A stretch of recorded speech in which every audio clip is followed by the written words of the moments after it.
asalaamu calaykum saaxiibayaal waa saaxiibkiin taamir maanta waxaa sharaxi doonaa filim jabaaniis ah kaasoo lagu magacaabo The Honor Student. sheekadu waxay ku bilaabmataa dugsiga sare ee Kichawa oo ku yaala magaalo yar oo dalka Jabaan ah. ardayda fasalka ugu dambeeya ayaa ku jira fasalka iyagoo helaya natiijada imtixaankoodii ugu dambeeyey. mid ka mid ah ardayda waa Mitoma Asuka oo ah gabadh saaxiibtinimo badan laakiin dhanka waxbarashada aad ugu liidata. inkasta oo imtixaanku ahaa kii ugu fududaa ilaa haddana ma helin hal jawaab oo sax ah, waxayna keentay eber. saaxiibkeedii Osheeda ayaa dhanka wax ka eegaya isagoo leh eberku waa nambarka nasiibka ee Asuka. waxaa calaananaya macallinkooda oo haddii aysan waxbarashada aad ugu dadaalin inay mustaqbalkeedu mugdi gelayo. kadib waxa la gaaraya xilligii imtixaanka xigay kaasoo ahaa taariikh. Asuka aad ayay uga baqaysaa. su-aasha koowaad waxay weydiinaysaa inay magacoodo taalada caanka ku ah inay fuliso rajada dadka marka lacag lagu rido. ma garanaysa jawaabta, laakiin intii ay ka tegi lahayd warqadda oo bannaan waxay ku qortay magac meel aysan aqoon u lahayn oo la yidhaahdo Gachima. isla markii ay magaca warqadda ku qortay, iftiin dhalaalaya ayaa daaqada dibaddeeda laga arkay. meel magaalada ka mid ah albaab qariib ah oo Keina ayaa isku sameeyey. maalintii xigtay iyada iyo Yoshida ayaa kusii jeeda dugsiga kadib marka ay ku soo baxeen wadadii ahayd. ma xasuustaan inay waddo hore u jirtay ahayd, taasoo ku dhalisay rabitaan ah inay ogaadaan waxa ay tahay. iyagoo xiise u qaba waxa ay tahay waddadani, labada dhallinyarada ahayd waxay go'aansadeen inay soo ogaadaan. kadib markii ay socdeen daqiiqado waxay heleen macbad kaasoo magaciisa aysan ku dhawaaqi karin. Asuka waxay ku tuurtay lacag waxayna rajaysay inay hesho 100 dhibcood oo imtixaanka xiga ah. kadib labadoodiiba waxay ku dhuuqdeen dugsigii iyagoo wax badan ka soo qaaday wixii ay arkeen. kadib waxay heleen natiijada imtixaanka hore ay u galeen. Asukana waxay heshay 5 dhibcood boqolkiiba, taasoo ay aad uga cadhootay kuna canaanatay nafteeda. maalintaas fasalku wuxuu lahaa kuweys kale oo ku saabsan siyaasadda adduunka. su-aasha koowaad waxay weydiinaysaa magaca ra'iisul wasaaraha hadda ee Jabaan. Asuka wax fikrada kama haysato, laakiin intii ay ka tegi lahayd warqadda oo bannaan waxay ku qortay magaca Yoshida. ma garanaysa jawaabaha su-aalaha kale ee soo hadhay. markaas ayay hurdo seexatay. dugsiga kadib Asuka iyo Yoshida waxay aadeen gurigeeda si ay u wada sheekaystaan. isla markii ay soo galeen waxay maqlaysaa waxa waalidkeeda oo doodaya. aabaheed waa nin ganacsada ah kaasoo qarka u saaran inuu khasaaro, halka hooyadada xiriir qarsoodi ah la leedahay wiil ka yar. Asuka waxay ka codsatay Yoshida inuu iska indhatiro iyaga, waxayna u kaxaysatay qolkeeda. wadada ayay ku arkays duniya madibada maran oo albaabka banaankiisa yaala. waxaa soo baxday in Asuka ay leedahay walaal mataana ah oo la yidhaahdo Kizuki. wuxuu ahaan jiray qofka ugu sarreeya waxbarashada tan iyo dugsigii hoose. weligiis ma helin dhibco ka hooseeya 100% imtixaan kasta, laakiin taasi waxay dhammaatay maalin uu ku guuldaraystay imtixaanka gelitaanka dugsiga sare maadaama lagu yaqiinay inuu yahay qofka ugu dhibcaha badan. guuldaradaas aad ayay u niyad jabisay. tan iyo xilligaasna wuxuu isku soo xidhay qolkiisa, mana la hadlo qof. wuxuuna had iyo jeer ku jiraa qolkiisa isagoo ciyaaraya ciyaaraha video gameska. Asuka way murugootaa kadib markii ay ka sheekisay arrimaha walaalkeed si uu u dareensiiyo wanaag. Yoshida wuxuu aaday dukaanka si uu ugu soo iibiyo waxay cunaan. meel kale macallinkoodii ayaa saxaya warqadaha imtixaanka sida mafilaana. macbadka ayaa bilaabay inuu iftiimo, sidoo kale muraayadaha indhaha ee macallinka ayaa iftiimay. muddo kadib Asuki waxay wacday Yoshida waxayna weydiisay halka uu ku raagay. Yoshida wuxuu u sheegay inuu aad u mashquulsan yahay uusan awoodin inuu maanta la kulmo. isla markii wicitaanku dhammaaday waxay fariin qoraal ka heshay arday la dhigatay iskuulka taasoo leh Yoshida dhib weyn ayuu ku jiraa. waxaa soo baxday in loo doortay ra'iisul wasaaraha dalka Jabaan. waraysiyada isagoo loo sawirayo ra'iisul wasaare ahaan ayaa ku baahaya baraha bulshada. maalintii xigtay Asuka waxay aaday dugsiga iyadoo weli ku wareersan sida saaxiibkeedii aaday dukaanka uu ku noqday ra'iisul wasaare. warar kale oo ku saabsan madaxweynayaal dalal kala duwan ah oo la waayay ayaa sidoo kale dugsiga dhex maraya. isla markaas macallinkii ayaa yimid isagoo wada waraaqihii la saxay. wuxuuna Asuka u waraaqadeedii isagoo dhoolla cadaynaya. waxaa la yaab leh inay heshay dhibco buuxa imtixaankii, inkastoo ay inta badan warqadda bannaan kaga tagtay. markay si dhow u eegtay waxay ogaatay in Yoshida uu ra'iisul wasaare noqday, sababtoo ah waxay sidaas ku qortay imtixaanka. sidoo kale madaxweynayaasha wadamada kale waxaa loo la'yahay sababtoo ah waxay ka tagtay su'aalihii kale oo dhan iyaga oo bannaan. macbadku wuxuu u fuliyey rajadeedii, laakiin qaab ka duwankii ay u malaynaysay ayuu wax u qabtay. hadda adduunka ayaa isku bedelaya sida ay uga jawaabtay exaamka si ay u hesho dhibco buuxa. intaa kadib si ay u saxdo khaladkeedii waxay Google ka raadisaa dhammaan jawaabaha saxda ah waxayna ku qortaa warqadda imtixaanka.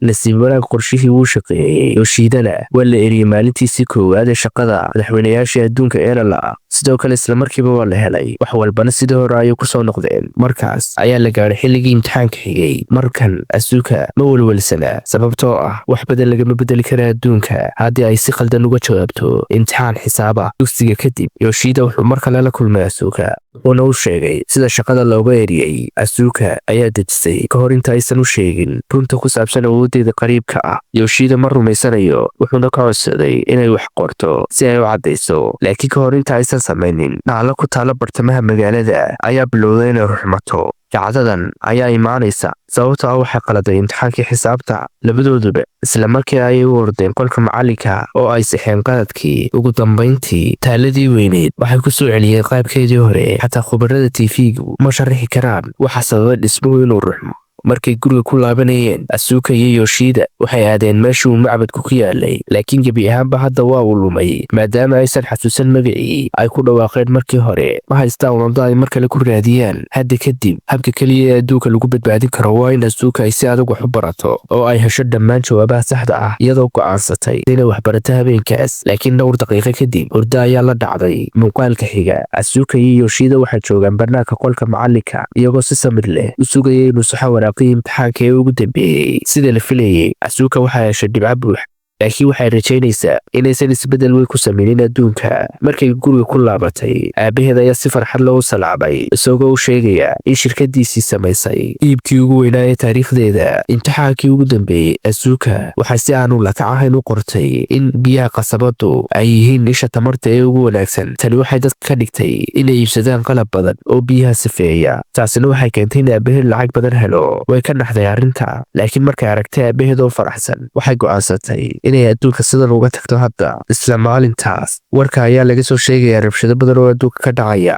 oo biyaha ku saabsan markay wax walba faraha ka baxeen Asuka waxay si degdeg ah u saxday warqadii jawaabta waxayna adduunka dib ugu celisay sidii caadiga ahayd si lama filaana waxay heshay fikrad ay ku xalisa dhibaatada guurka ee waalidkeeda iyadoo isticmaalaysa awoodda ay haysato imtixaanka xiga waxaa la weydiiyey magaca erbixiyeen kaasoo u dhow inuu safro meel fog waxay qortay magaca saaxiibka hooyadeed waxayna u dirtay hawada isla maalintii xigtay sababtaas awgeedna wixii xidhiirka u jiray hooyadeedna waxay bilowday inay diiradda saarto qoyskeeda iyo ninkeeda kadib bixitaankiisii nolosha Asuka weli waxa ayaa ka dhiban hadda qofka keliya ay tahay inay caawiso waa walaalkeed Kusuki imtixaanka xiga waxay qortay in walaalkeedu uu soo bixi doono oo uu qof kasta subax wanaagsan ku odhan doono laakiin nasiib xumo qorshihii uma shaqaynin sida ay u malaynaysay sababtoo ah halkii uu Kusuki ka soo bixi lahaa aabahood ayaa qolka ugu galay oo ku qasbay inuu dibadda u soo baxo tani waxay keentay dood weyn oo qoyska dhexdeeda ah waxaa soo baxday in aabahood mar kale khasaaray ganacsi hooyadeedna ay bilowday inay fariimo u dirto rag kale Asuka waxay ugu dambayntii garatay in xalinta dhibaatooyinka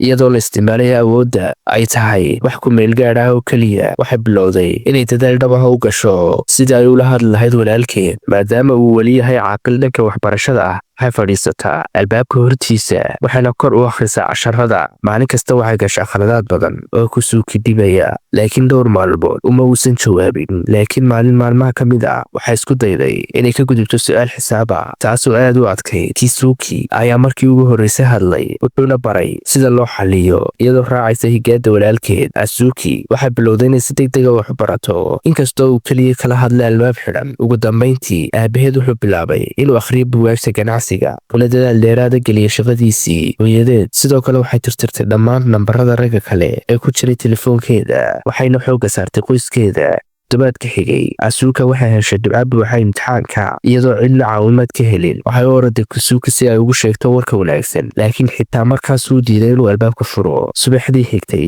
Asuka iyo walaalkeed waxay joogaan miiska cuntada iyagoo ku raaxaysanaya cuntada waxaa la yaab ku noqotay markii uu Kusuki jarajarada ka soo degay oo uu salaamay sidoo kale wuxuu raaligelin ka siiyay aabihii murankii dhex maray maalintii dhaweyd wuxuuna ballan qaaday inuu hadda kadib wax kasta ka sarrayn doonaan maalin maalmaha ka mid ah iyagoo sii socda dugsiga, Asuka iyo Yoshida waxay heleen warqadii imtixaanka ugu horreeyey oo ku dhex jirta boorsada Asuka. Way jeexjeexday sababtoo waxay heshay 5 dhibcood oo keliya. Markay isku xigtay qaybihii yaryaraa ee warqadda, waxay si lama filaan ah u sameeyeen marinkii loo marayey macbadka. Markaas ayay ogaatay inay su'aashii ugu horreysay ay jawaabteeda ku qortay magaca macbad oo fuliya rajada, kaasoo la yidhaahdo Gajima. Macbadkaas wuxuu u muuqdaa inuu halkaas ku samaysmay. sababtaas awgeed labadii dhallinyarada ahaa waxay si degdega u aadeen macbadkii, waxayna ka baryeen inuu dib u celiyo rajadii oo adduunka sidii hore ku soo celiyo. waxay sugeen in wax dhacaan, waxaana niyadjab ku noqotay markii waxba isbedeli waayeen. dugsiga dhexdiisa macallinkii ayaa qaaday imtixaan kale, markan waa maadada jugraafiga, taasoo ku saabsan jugraafiga adduunka iyo dadka.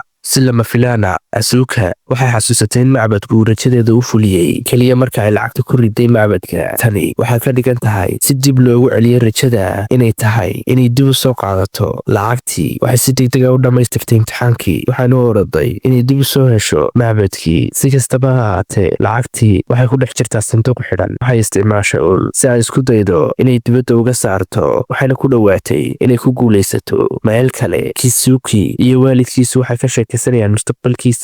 wuxuu ku faraxsan yahay inuu ugu dambayntii kasoo gudbay go'doonkii, wuxuuna aad ugu faraxsan yahay nolosha soo socota. hooyadii sidoo kale waxay ka xuntahay inay dhib weyn u geysatay ninkeeda. qoyskii ugu dambayntii waxay ku xalliyeen khilaafaadkoodii hal fadhi. isla markaas waxaan aragnaa macallinkii Asuki oo saxayay imtixaankii ugu dambeeyey. wuxuu gaaray warqadii Asuki, waxayna heshay 100 dhibcood sidii caadiga ahayd. isla waqtigaas si lama filaan ah, lacagta ayaa iftiin dhalaala ay ku sii daysay iyada. ilbiiqsiyo kadib, qofna ma joogo macbadka hortiisii. dhab ahaantii magaalada oo dhan, dalka iyo adduunka oo dhan waa ay midhan yihiin, sidii in qof kasta oo bini'aadan ah uu meesha ka baxay. muuqaalkii ugu dambeeyey waxaan aragnaa in Asuka ay seegtay su'aashii ugu dambeysay ee imtixaankii ugu dambeeyey. su'aashu waxay weydiinaysay inta ay tahay tirada dadka adduunka ee hadda nool. maadaama ay Asuka ay su'aashu oo bannaan ka tagtay, dadkii oo dhan way baaba'een. filimkeennuna halkaa ayuu ku dhammaaday. haddii aad ku cusub tahay janaalkan, fadlan subscribe noo saar, sina sheer garee. mahadsanid.